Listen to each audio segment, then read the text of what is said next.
Hi everyone, welcome to our channel Tanya to guide. ఈరోజు ఈ వీడియోలో దోస్తుకి సంబంధించిన నోటిఫికేషన్ అండ్ అలాగే ఎన్ని ఫేజెస్ ఉంటాయి అండ్ దీనికి ఏ విధంగా మీరు తీసుకోవాల్సిన జాగ్రత్తలు, నెక్స్ట్ దీనికి సంబంధించిన స్కెడ్యూల్ ఏ విధంగా ఉంది అండ్ అడ్మిషన్స్ ప్రాసెస్ ఏ విధంగా ఉంది, కంప్లీట్ డీటెయిల్స్ తోటి ఇవాళైతే ఈ వీడియోని మీ ముందుకు తీసుకొచ్చాను. సో ఫస్ట్ దోస్త్ నోటిఫికేషన్ అయితే నిన్న రిలీజ్ అయిపోయింది. ఈ నోటిఫికేషన్ ఫేజ్ 1 రిజిస్ట్రేషన్.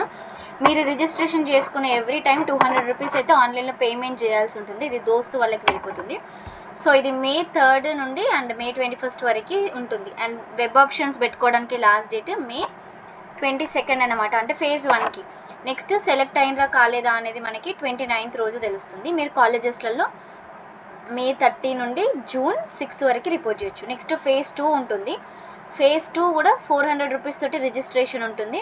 ఇది మనకి స్టార్టింగ్ 30 May నుండి June 8 వరకు అయితే ఉంటుంది. తక్కువ డేస్ ఉంటుంది. మనకి ఫేజ్ 1కు ఉన్నన్ని ఆప్షన్స్ అండ్ ఫేజ్ 1 ఉన్నంత ఫ్లెక్సిబిలిటీ మనకి ఫేజ్ 2కు ఉండదు. So don't miss phase 1. Next phase 2లో వెబ్ ఆప్షన్స్ కూడా 30 నుండి 9th June వరకు అయితే ఉంది. ఫేజ్ 2లో సీట్ అలాట్మెంట్ June 9th వరకు. మీరు సెలెక్ట్ అయిందా లేదా అనేది మెసేజ్ మీకు రావడం జరుగుతుంది. ఆన్లైన్లో సెల్ఫ్ రిపోర్టింగ్ 30 నుండి 18th వరకు. ఫేజ్ 3 రిజిస్ట్రేషన్ 400 రూపీస్ పే చేయాల్సి ఉంటుంది. సో ఇది కూడా 13th June నుండి 19th June వరకే ఉంటుంది అనమాట.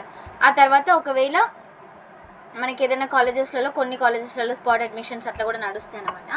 అయితే ఇప్పుడు దోస్తుకి సంబంధించి క్యాండిడేట్ ప్రీ రిజిస్ట్రేషన్ ఇక్కడ కనిపిస్తుంది కదా. ఈ క్యాండిడేట్ ప్రీ రిజిస్ట్రేషన్ మీరు either in register in website, register in DOST app or register in Mee Seva ఎట్లయినా కూడా చేసుకోవచ్చు. ఆల్రెడీ ఇంటర్మీడియట్ కంప్లీట్ చేసిన స్టూడెంట్స్ ఎవరైతే ఉంటారో వాళ్ళే ఆబ్వియస్లీ ఈ డిగ్రీకి ఎలిజిబుల్ కాబట్టి మీరు మీ ఆధార్ కార్డ్ ఫస్ట్ సీడింగ్ చేసుకోవాలి. ఇక్కడ క్వాలిఫైయింగ్ బోర్డ్ అంటే మీరు బోర్డ్ ఆఫ్ ఇంటర్మీడియట్ అని పెట్టుకోండి. ఓకే. నెక్స్ట్ మీ హాల్ టికెట్ నెంబర్ ఎంటర్ చేయాలి, date of birth, me Aadhaar card number, mobile number enter చేయాలి.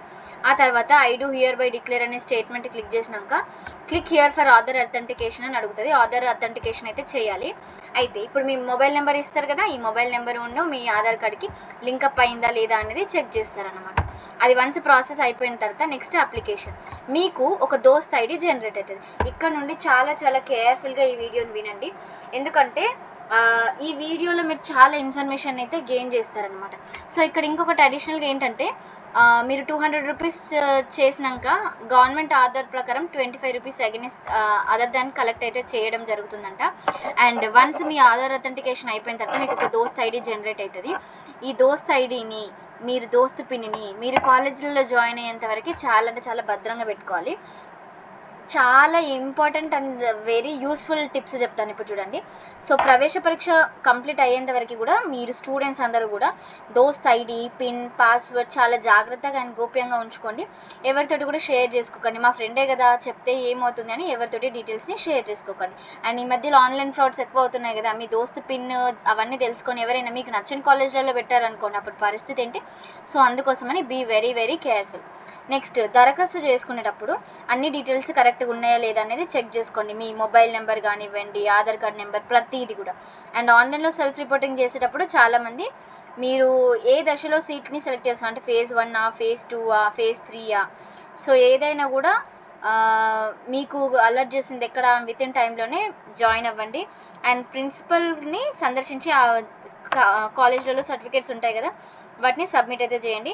ఆ కాలేజ్ ఫీని పే చేయాలి. పే చేస్తేనే మీకు సీట్ కన్ఫర్మ్ అయినట్టు. మీరు ఆన్లైన్లో సెల్ఫ్ రిపోర్టింగ్ చేయాలి, స్కూల్కి వెళ్ళి డాక్యుమెంట్స్ ఇవ్వడము అండ్ ఆ తర్వాత ప్రిన్సిపల్ తోటి అవన్నీ ప్రాసెస్ ఉంటుంది కదా, అంతా చేసినప్పుడే మీకు సీటు ధృవీకరించినట్లయితే అంటే కన్ఫర్మ్ చేస్తారనమాట. నెక్స్ట్ రిజర్వేషన్ కింద ఒకవేళ సీట్ కేటాయించారు అనుకోండి, మీ సేవా కేంద్రం ద్వారా ప్రభుత్వం జారీ చేసిన కుల ధృవీకరణ పత్రం ఉంటుంది కదా, సో అది మ్యాండేటరీ అన్నమాట. సో నెక్స్ట్ ఏంటంటే ఇప్పుడు ఇన్కమ్ గురించి నేను ఒక వీడియో చేశాను, చాలామంది చూసే ఉంటారు. Income certificate very very important. అది లేకపోతే మీకు రియంబర్స్మెంట్ రాదు.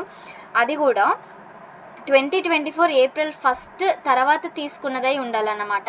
ఇప్పుడు January, February, Aprilలో తీసుకున్నది కాకుండా మెయిన్గా మనకి April 1 తర్వాత తీసుకున్న ఇన్కమ్ అయితేనే వర్తిస్తుంది. అండ్ దాన్ని మాత్రమే పరిగణలోకి తీసుకుంటారంట.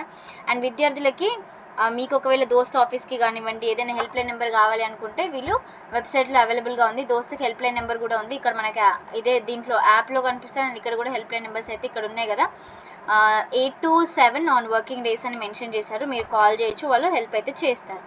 అండ్ అలాగే ఇది కాకుండా దోస్తుకి ఒక వాట్సాప్ నెంబర్ ఉంటుంది, అది నేను కింద డిస్క్రిప్షన్లో ప్రొవైడ్ చేస్తాను. ఆ నెంబర్కి మీరు మెసేజ్ చేస్తే మీకు కౌన్సిలింగ్కి సంబంధించిన హెల్ప్ లైన్ సెంటర్స్ కానివ్వండి, కాలేజెస్ డీటెయిల్స్ కానివ్వండి, ప్రతిది కూడా మనకి ఆ వెబ్సైట్లో అయితే ఉండడం జరుగుతుంది. సో మీరు కంపల్సరీగా దీన్ని చూడండి అన్నమాట, ఎందుకంటే ఇది బాగా హెల్ప్ అవుతుంది కదా మీకు.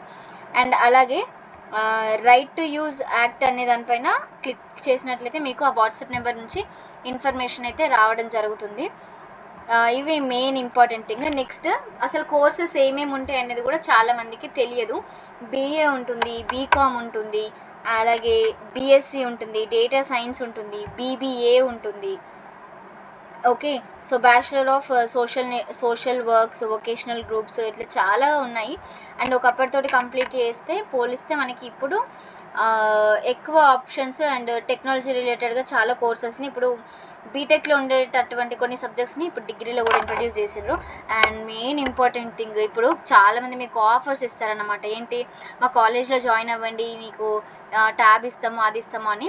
So don't fall for this fake words, ఎందుకంటే ఇప్పుడు మనం వాళ్ళు ట్రాప్ చేసి వాళ్ళ కాలేజ్లో అడ్మిషన్స్ ఫిల్అప్ అవ్వాలి అనేసి జాయిన్ చేయించుకుంటారేమో. బట్ ఒకవేళ ఆ కాలేజ్లో ప్లేస్మెంట్స్ లేకపోతే, వాట్ ఇఫ్ ఫ్యాకల్టీ బాగా చెప్పకపోతే, ఇవన్నీ థింక్ చేసి ఎవరైనా అట్లాంటి ఆఫర్ని ఇచ్చినా కూడా నిజంగా కాలేజ్ జెన్యూన్ అయ్యి మంచి కాలేజ్ అయితే తప్ప అసలు అట్లాంటి కాలేజెస్లలో జాయిన్ అవ్వకండి. చాలామంది వేరే వాళ్ళు బ్రదర్స్ చెప్పినానో సిస్టర్స్ చెప్పినానో పెట్టుకుంటారు వెబ్ ఆప్షన్స్. ఓకే, పర్లేదు, వాళ్ళు నిజంగా మంచిగా సజెస్ట్ చేస్తే ఇట్స్ ఓకే. అండ్ ఒకవేళ వాళ్ళు నిజంగా మంచి కాలేజెస్ సజెస్ట్ చేసినా అక్కడికి వెళ్ళినాక ఎఫర్ట్స్ పెట్టి చదవాల్సింది మీరు కాబట్టి చాలా చాలా క్లారిటీ తోటి అసలు నేను పెట్టుకోవాల్సిన సబ్జెక్ట్ ఏంటి, నాకు ఏ కోర్స్ అంటే ఇష్టం అనేది మిమ్మల్ని మీరు సెల్ఫ్గా అనాలిసిస్ చేసుకొని క్వశ్చన్ చేసుకోండి. అప్పుడు మీకంటూ ఒక క్లారిటీ వస్తుంది. అండ్ మొదటి వీటిలోనే ఫస్ట్ ఫేజ్లోనే సీట్లకి ఎక్కువ పోటీ అయితే ఉంటుంది compare to other phases. So first ఫేజ్లోనే ప్రతి ఒక్కరు కూడా తప్పకుండా, మీకు ఫస్ట్ ఫేజ్లోనే కదా 200 రూపీస్తో అప్లికేషన్ చేస్తే సరిపోతుంది. సో అస్సలు నెగ్లెక్ట్ చేయకండి. ఫేజ్ 1లో మీరు సీట్ మిస్ అయ్యిందంటే మిగిలింది చాలా కష్టం.